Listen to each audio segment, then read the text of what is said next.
pledge allegiance to the flag of the United States of America and to the republic for which it stands, one nation, under God, indivisible, with liberty and justice for all. Well, for those out there listening, welcome back. I just tore my calendar off. I think it's 3 months away, just like that. We haven't been here, so. All right. Review and approve council agenda. Move to approve. If there's no. Second. Further discussion? All in favor? Aye. Opposed? Passed unanimously. All right, consent agenda items. Item A, approve electrical inspector agreement. Item B, approve 2 AM liquor license for Friends Bar. Item C, approve full off-sale liquor for Silver Leaf doing business as Mavericks. Item D, approve resolution authorizing the sale of property owned by City of Way Park to Martin Marietta Materials Real Estate Investments Incorporated. And item E, approve resolution regarding precinct polling places. I would like to pull D. D? D as in dog. Yep. Anything else? Somebody want to move to approve A, B, I move to approve. C, and E? I move to Second. approve. Further discussion? All in favor? Aye. Aye. Opposed? Passed unanimously. Frank, item D. I just wanted to pull it so I could oppose.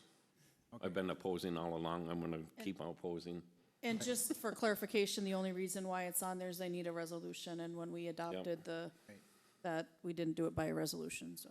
Okay, somebody want to move to approve item D? I would move to approve item D. I'll second. Further discussion? All in favor? Aye. Opposed? Yes. 4-1. All right, regular agenda. Item A, bus cutout on Parkway Drive.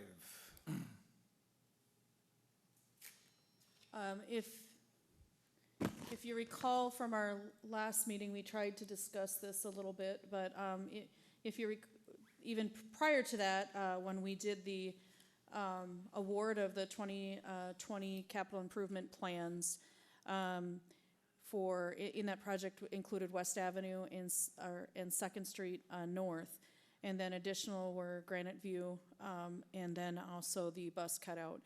And we had delayed wanting to do anything further with the bus cutout and Granite View simply because of where we're at right now.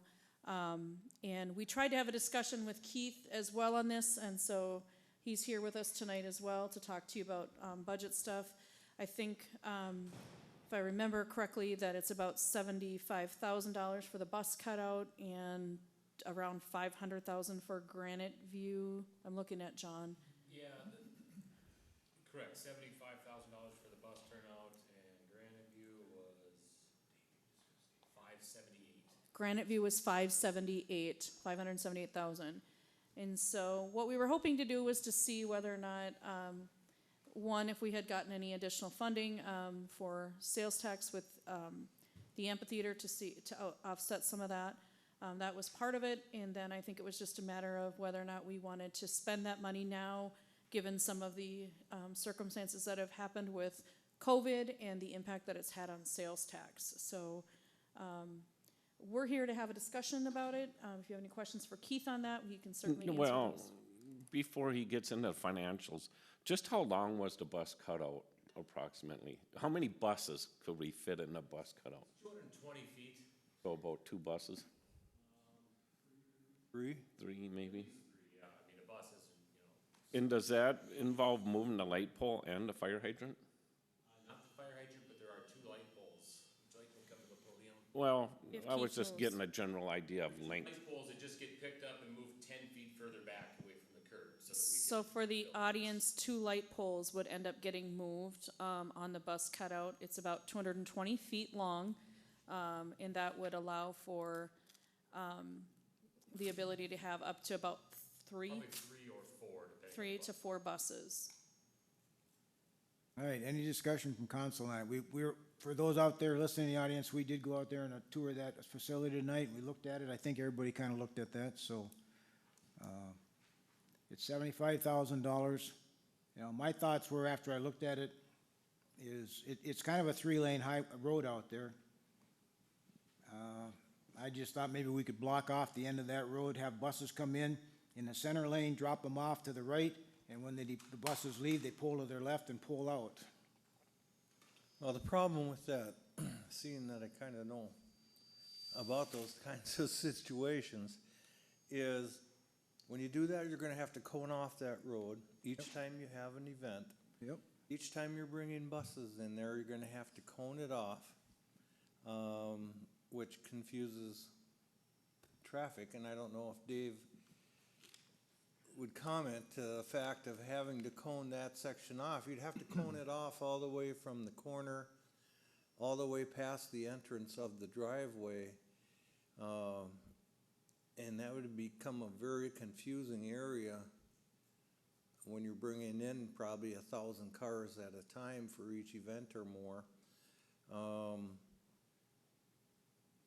You know, for the amount that we're getting the cutout, and actually if you parked a bus on the side of the road like that, that does become some type of a hazard, even to the general public if they're walking or whatever is going on. If they happen to cross or park across the street, there's gonna be some problems we'll have to look at in the future. But if you have those bus cutouts, it makes it much easier and safer for a bus company or a bus driver to go in and out of those types of areas.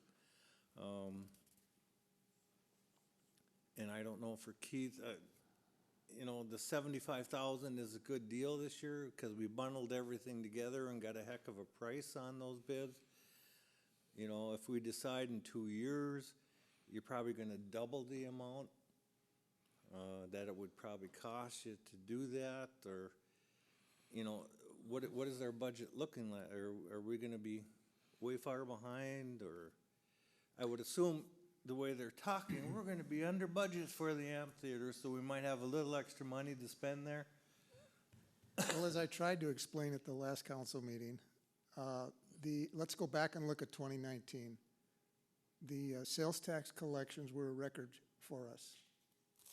The economy was very strong. We actually exceeded our annual budget by $200,000. Now, when the COVID hit, I was projecting that for 2020, we would probably see about a $400,000 decline at the end of 2020. So if you want to look at it in terms of netting the two out, maybe we're really talking about a 200,000. The other point I was trying to make is that we're a little bit different maybe from some of the other communities in terms of which businesses were open and which businesses were closed.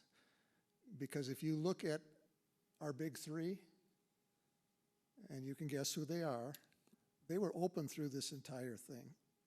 And it's going to be interesting at the end of next year to see, they may have record sales numbers. You look at Cashwise, the supermarkets, with the restaurants closed, their sales are going to be phenomenal. So it's not just a question of looking at a total annual budget. You have to look at who your big sales tax generators are and how were they doing through the COVID crisis. So my $400,000 shortfall for 2020 may be high. And from what we're seeing, even with the partial opening of some of the restaurants and so on, they're saying that their business is coming back strong. So now it becomes more of a question of the governor is dialing things up. In another 30 days, will he allow the restaurants to have full occupancy inside? That'll make a huge difference for us. So in terms of looking at this cutout project, the reason I raised the issue as I did was I know we got good prices for it because we bundled it with the other two projects. I was hoping that maybe we could do some fundraising and maybe cover that, but fundraising in this environment is it's not going to happen. But what I didn't want to see happen was that we decide not to do this and quote unquote save the 75,000, and then a year or 2 years down the line, Dave comes to us, or John looks at it, or Bill, and says, "Oh my gosh, we messed up. And then we end up having to rebid it, and we end up paying $125,000 for it, or more. So, my feeling, and I looked at it again when we were out there today, being we're getting a good price on it, even though financially my gut would say, you know, we should hold off on doing that, I think the logic says maybe we should take advantage of the savings of it and do this right, because I do think there's a public safety issue there with regard to not building that bus lane. I mean, as far as blocking that road, we're gonna block that road no matter what we do on that road, because we're not gonna have cars go through there. Well, that's But the You biggest have to concern. park. No, How you gonna don't. get there? No, you don't. You can block it. We can block that and make it work. But, Hold it, the other, hold it. the other thing with sales tax is, just remember, just because we generate $10 million worth of sales tax, we don't get 10 million. We only get our little piddly share of it. St. Cloud's gonna take the majority of it. Sartell's gonna take the next majority of it. Sauk Rapids is gonna take the next majority of it, and there we are. Because we're about the fourth biggest out of the six. So we don't get everything. Just because we've got three of the big producers doesn't mean we get it. Every other city may not be producing any sales tax or very little, so. My concern is, even if we have the bus cutouts and the buses are parked there, and we have a half or 2,000 people dumping out of that exit, aren't they gonna walk right out in between the buses and then get clipped by an on-passing car? So to me, just blocking the road and not doing it at all seems practical. How are you That gonna way we block- have how- control How are you of- gonna get into the parking lot? You can block them off so they can get in the parking lots, So they can get in. so they get in.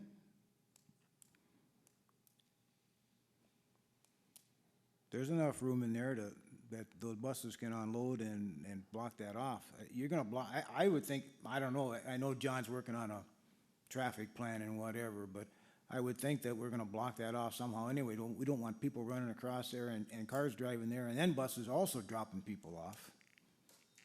I'm not sure putting a bus cutout is that safe for the pedestrians. Well, let me tell you. If you don't have those bus cutouts in an area, especially that's gonna create a bunch of traffic, it becomes a huge problem for a bus driver. And for the safety of the people, not only getting off the bus, but the people going around. So, Bill? I can tell you that from experience. Jan? Go ahead, Bill. Well, Yep. You got it.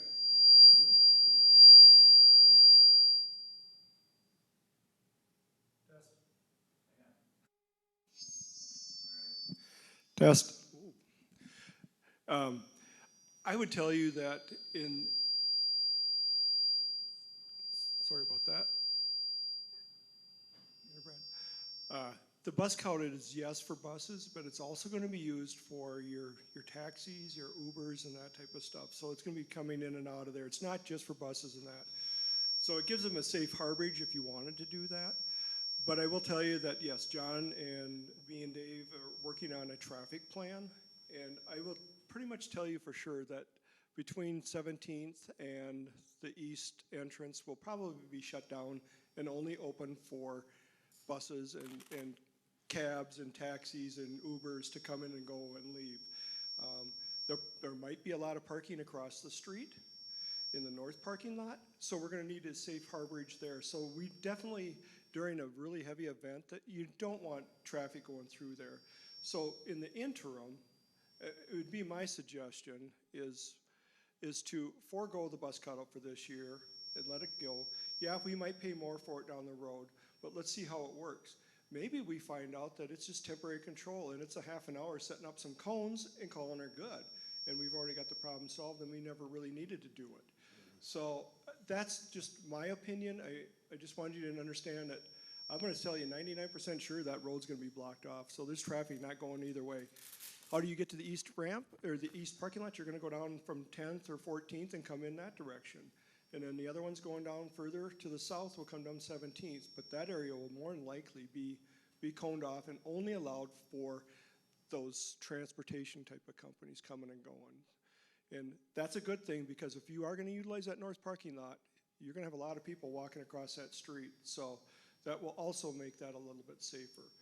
So that's my opinion, that's my suggestion at this point. But I also, we regret I didn't have a chance at the last meeting to tell you that if I was gonna spend sale tax dollars, and I know we don't have it, Granite View is more of a need than a bus cutout. And I understand the difference in dollars, but I would be remiss if a public works director not to tell you that that is something that needs to be done now. But I understand where you're coming from, so. All right, Well, that's kind of what I was thinking, that if we don't do that bus cutout, how much money do we have? Can we do the Granite View? I mean, Granite View, I've driven that thing is junk. Worse than the country road sometimes. that's $580,000 or something. We're not even close to, It's not even we're not even comparable. close to that. I mean, 75,000 and 580,000 aren't close. That's not at all possible. Well, I haven't heard a convincing argument either way, so I'm not for it or against it, so therefore I kind of default to not doing it, because I don't see a real super benefit right now. Well, I'm in the same boat. I think that we should just motion it to deny it and get it, move on with business. So I'd make a motion to deny the bus cutout on Parkway Drive. For a second? All right, I have a motion and a second. Further discussion? All in favor of not doing the bus cutout? Aye. Aye. Opposed? Passes unanimously. All right, Right? yeah. Consider Falcon National Bank agreement.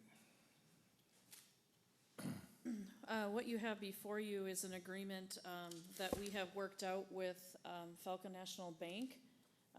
What the agreement entails is that it provides them providing us with a $100,000 donation to the amphitheater in exchange for some naming rights to the VIP tent area, we've kind of called that.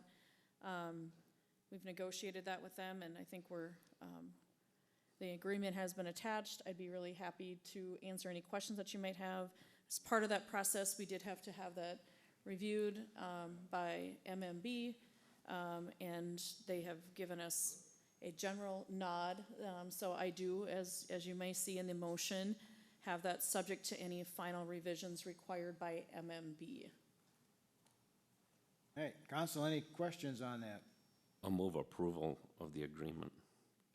Second. Further discussion? All in favor? Aye. Opposed? Passed unanimously. Item C, emergency declaration. This was an item that council requested to have included in the last agenda, and so I just included it in for discussion on this one.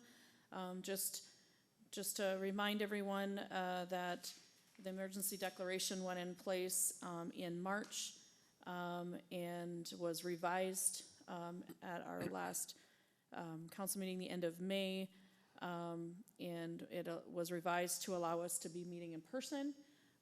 And the two things that could happen for this emergency declaration to no longer be in existence would be, one, the governor's peacetime order would expire, or the city council would take action to rescind the declaration. And just to know, I think the governor's peacetime order was extended for 30 days, so it's on or about July 12th. I'm not exactly sure. I think it is the 12th. So it's really up, it's your discussion. It was something that you guys had asked to include on the last agenda, so here to answer any questions if Right. you might have them. Council? Do we really need it any longer? As long as we follow the guidelines of the governor? I know the big discussion was we're gonna get all this money from FEMA or whatever, and FEMA is not gonna give us any money. However, the state came up with the, what is it called, this CARES Act. BCD or whatever it is, a plan that we could possibly receive $400,000, $460,000 possible. However, reading through that, there are a lot of guidelines that would give us virtually nothing. And the rest of that money would have to then go back to the state. Is that correct, Keith, or how do you read that? That's the coalition put out a webinar regarding it, and that's what they said.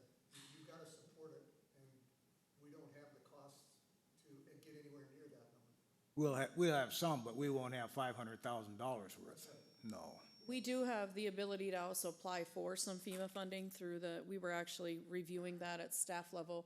We're kind of waiting to see what happens at the state, because the state's dollars, I think, would be a little bit easier to get the funding from that than what maybe the FEMA would be.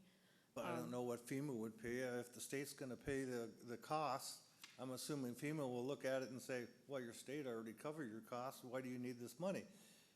Well, the other Why do we, question would you know, be, why do we even waste the time if the state has got the funding for the emergency declaration? The state hasn't approved it yet. Pardon me? The House and the Senate aren't agreeing on that. Well, they never will, because the Well, they governor, have to. I know where a lot of it's gonna probably end up, and it isn't gonna be very fair for the taxpayers of Minnesota, so. To be honest, I would be, you know, as a city, I don't know that we need that emergency declaration. If in fact, things get worse and things, heat up, we can always, redo it and put it back on, but at this point, I don't see any need for the emergency declaration as long as we follow the guidelines of the governor and, I with the- think the big thing that the emergency declaration really did allow you, the only thing it really changed in the operations was that it allowed us to meet remotely. That's really all it's really changed in the operations of what we've had. We would have had to comply with those things, and so we have begun starting to meet with that, so it's really it's up to you guys for discussion.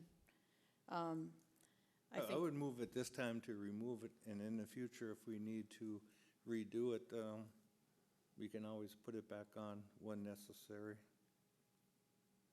well, and I'll second that. Do you have a discussion item? You were gonna say something, so. Well, no, I was just asking, in my mind at least, I can't find any value in having an emergency declaration in place at this point in time. Part of the argument was that if it were in place, we'd have a better chance to qualify for funding. That doesn't appear to be the case at all anymore. And so we've got a layer of government in there we don't need anymore. We've got the governor we're following. So in my mind, now's the time to just take it off and move forward. We've got the governor's stuff that we're following. Further discussion? All in favor to remove the declaration? Aye. Opposed? Passes unanimously. All right, council and mayor, approve bills. Move to pay the bills. Further discussion? All in favor? Aye. Aye. Opposed? Passed unanimously. Item B, public input. There was nobody there for public input.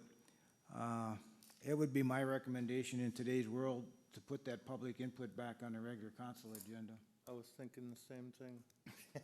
I'll make a motion to do that. Be prior to at Like 6:30. we did before. open Okay. forum. Open forum. Yeah, Yeah. we'll just put public input instead of open forum, because a forum indicates you're gonna actually discuss things. Yes. Right, we learned that. We learned that, so. Was there a second on that? Yep. Yeah. Who was that? Oh, I'm sorry, I didn't catch that. All in favor? Was it- Opposed? All right, we'll put that back on right after Pledge of Allegiance, or I guess, maybe after, yeah, probably, I suppose after Pledge of Allegiance. I do have one thing. I thought I had something else, but I can't find it, but I did get a letter, and I know the fire chief did too, but, it's from, Jim W. Miller. It says, "I would like to thank the Way Park Fire Department for their quick response to the call for assistance on the Liberty Bank and Clifton Larson building on May 20th. When we arrived at the site, the fire personnel and equipment were arriving. The professionalism was truly shown. We should be proud to have a fire department like Way Park, which showed their readiness to react to what could have been a very bad loss. I personally want to thank all who helped contain the situation and keep it under control, and it's signed Jim W. Miller. Terrific. All right, that's all I have. I got a question, for our next, workshop. I would like to have,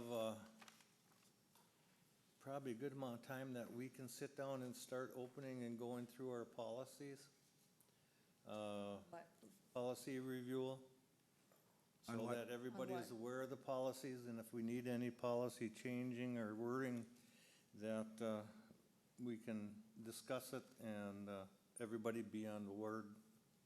What policies are you referring to, Mike? Well, most of the policies in general that we use, if we, The personnel policies which are not really council kinds of things. I don't know what I guess I need a little bit more description.